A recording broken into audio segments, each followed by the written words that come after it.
दान का हिसाब। एक राज्य में एक राजा का शासन था। वह कीमती वस्त्रों, आभूषणों और मनोरंजन में अत्यधिक धन खर्च कर दिया करता था, परंतु दान धर्म में एक दमड़ी खर्च नहीं करता था। जब भी कोई जरूरतमंद और लाचार व्यक्ति सहायता की आस में उसके दरबार में आता, तो उसे खाली हाथ लौटा दिया जाता था। इसलिए लोगों ने उसके पास जाना ही छोड़ दिया था।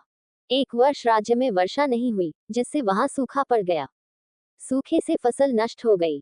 चारों ओर त्राही त्राही मच गई। लोग भूख प्यास से मरने लगे। राजा के कानों तक जब प्रजा का हाल पहुंचा, तो वह कन्नी काटते हुए बोला, अब इंद्र देवता रूठ गए हैं, तो इसमें मेरा क्या दोष है? मैं भला क्या कर सकता हूँ? प्रजा उनके समक्ष सहायता की गुहार लेकर आए। महाराज सहायता करें, अब आपका ही सहारा है। राजकोष से थोड़ा धन प्रदान कर दे, ताकि अन्य देशों से अनाज क्रय कर भूखे मरने से बच सकें। राजा उन्हें दुत्कारते हुए बोला, जाओ अपनी व्यवस्था स्वयं करो। आज सूखे से तुम्हारी फसल नष्ट हो गई, कल अतिवृष्टि से हो जाएगी और तुम लोग ऐसे ही हाथ फैलाए मेरे पास आ जाओगे। तुम लोगों पर यूं ही राजकोष का धन लुटाता रहा, तो मैं कंगाल हो जाऊंगा। जाओ यहाँ से। दुखी मन से लोग वापस चले गए। किंतु समय बीतने के साथ सूखे का प्रकोप बढ़ता चला गया। अन्न के एक एक दाने को तरसने लगे और वे फिर से राजा के पास पहुंचे। सहायता की याचना करते हुए वे बोले, महाराज, हम लाचार हैं, खाने को अन्न का एक दाना नहीं है। राजकोष से मात्र 10,000 रुपए की सहायता प्रदान कर दीजिए, आजीवन आपके ऋणी रहेंगे। 10,000 रुपए, जानते भी हो कि ये कितने होते हैं। इस तरह मैं तुम लोगों पर धन नहीं लुटा सकता। राजा बोला, महाराज, राजकोष सगार है और 10,000 रुपए एक बूंद दे देने से सागर थोड़े ही खाली हो जाएगा। लोग बोले, तो इसका अर्थ है कि मैं दोनों हाथों से धन लुटाता फिरूं। राजा तुनक कर बोला, महाराज, हम धन लुटाने को नहीं कह रहे, सहायता के लिए कह रहे हैं। वैसे भी हजारों रुपए कीमती वस्त्रों, आभूषणों, मनोरंजन में प्रतिदिन व्यय होते हैं। वही रुपए हम निर्धनों के काम आ जाएंगे। मेरा धन है, मैं जैसे चाहे उपयोग करूं। तुम लोग कौन होते हो मुझे ज्ञान देने वाले? तत्काल मेरी दृष्टि से दूर हो जाओ, अन्यथा कारागार में डलवा दूंगा। राजा क्रोधित होकर बोला। राजा का क्रोध देख लोग चले गए। दरबारी भी राजा का व्यवहार देख दुखी थे। ऐसी आपदा के समय प्रजा अपने राजा से आस न रखे तो किससे रखे? ये बात वे राजा से कहना चाहते थे, किंतु उसका क्रोध देख कुछ न कह सके। राजा ही बोला, 10,000 रुपए मांगने आए थे।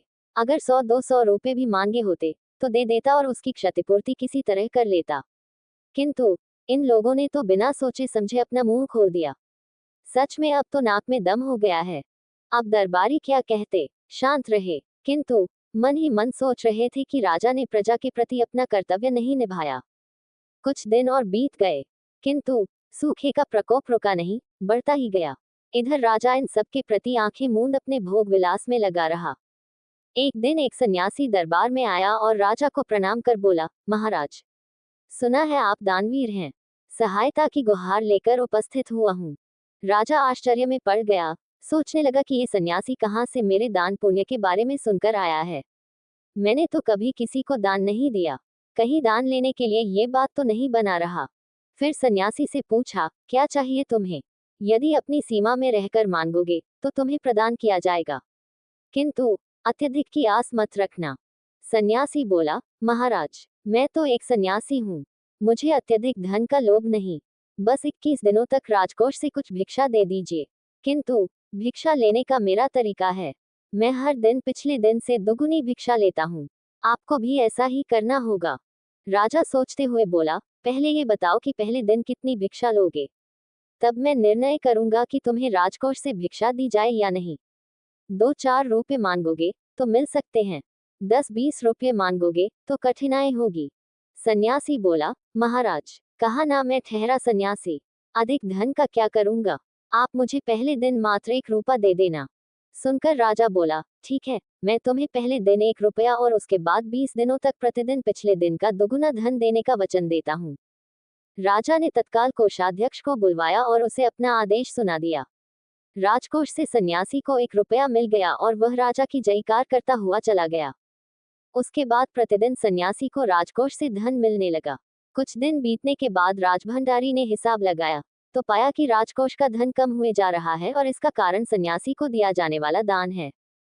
उसने मंत्री को ये जानकारी दी। मंत्री भी उलझन में पड़ गया।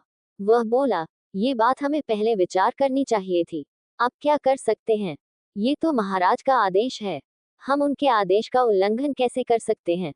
राजभंडारी कुछ नहीं बोला। कुछ दिन और बीते और राजकोष से धन की निकासी बढ़ने लगी, तो वह फिर से भागा भागा मंत्री के पास पहुंचा और बोला, मंत्री जी, इस बार मैंने पूरा हिसाब किया है। वह हिसाब लेकर ही आपके पास उपस्थित हुआ हूँ। मंत्री ने जब हिसाब देखा तो चकित रह गया। उसके माथे पर पसीना आ गया। उसने पूछा, क्या ये हिसाब सही है? बिल्कुल सही। मैंने कई बार स्वयं गणना की है। राजभंडारी बोला, इतना धन चला गया है और अभी 21 दिन होने में बहुत समय है। 21 दिनों बाद क्या स्थिति बनेगी, जरा बताओ तो। भंडारी बोला, वह हिसाब तो मैंने नहीं लगाया है, तो तत्काल हिसाब लगाकर मुझे बताओ। मंत्री ने आदेश दिया। भंडारी हिसाब करने लगा और पूरा हिसाब करके बोला, मंत्री जी, 21 दिनों में सन्यासी की दान की रकम 10,48,576 रुपए होगी। क्या? मंत्री बोला, तुमने सही हिसाब तो लगाया है। इतना धन सन्यासी ले जाएगा तो राजकोष खाली हो जाएगा। हमें तत्काल ये जानकारी महाराज को देनी होगी। वे तत्क्षण राजा के पास पहुंचे और पूरा हिसाब उसके सामने रख दिया। राजा ने जब हिसाब देखा तो उसे चक्कर आ गया। फिर खुद को संभाल कर वह बोला, ये सब क्या है? मंत्री बोला, सन्यासी को दान देने के कारण राजकोष खाली हो रहा है। राजा बोला, ऐसा कैसे हो सकता है? मैंने तो उसे बहुत ही कम धन देने का आदेश दिया था। मंत्री बोला, महाराज, वह सन्यासी बहुत चतुर निकला। अपनी बातों में फंसाकर वह राजकोष से बहुत सारा धन ऐंठने के प्रयास में है। राजा ने राजभंडारी से पूछा, फिर से बताओ कितना धन सन्यासी लेने वाला है? 10,48,576, राजभंडारी बोला। परंतु मुझे लगता है कि मैंने इतना धन देने का आदेश तो नहीं दिया था। मैं ऐसा आदेश दे ही नहीं सकता।